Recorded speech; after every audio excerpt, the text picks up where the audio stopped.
খেলাধুলা চর্চা করি, মাদক মুক্ত দেশ গড়ি, এই প্রতিপাদ্যকে সামনে রেখে পটিয়া উপজেলার কুসুমপুরা ইউনিয়নে প্রথমবারের মতো দিবারাত্রি অলিম্পিক ফুটবল টুর্নামেন্ট শুরু হয়েছে।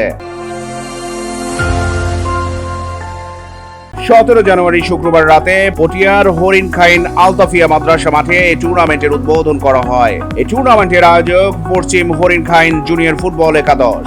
মোহাম্মদ জাহাঙ্গীর আলমের সভাপতিত্বে উদ্বোধনী অনুষ্ঠানের প্রধান অতিথি ছিলেন দক্ষিণ জেলা এলডিপির সভাপতি এম ইয়াকুব আলী। উদ্বোধক ছিলেন কুসুমপুরা ইউনিয়ন পরিষদের ভারপ্রাপ্ত চেয়ারম্যান শওকত আকবর। প্রধান বক্তা ছিলেন চট্টগ্রাম দক্ষিণ জেলা যুবদলের সহসভাপতি রবিউল হোসেন বাদশাহ।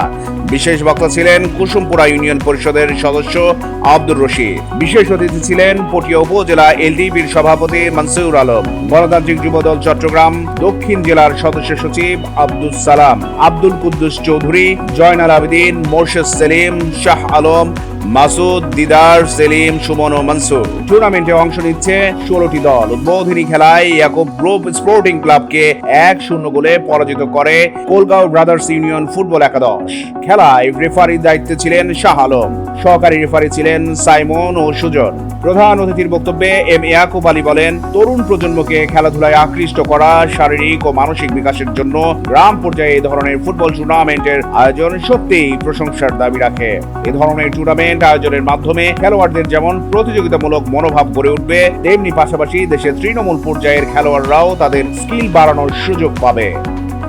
চট্টগ্রাম প্রতিদিন, স্পোর্টস ডেস্ক।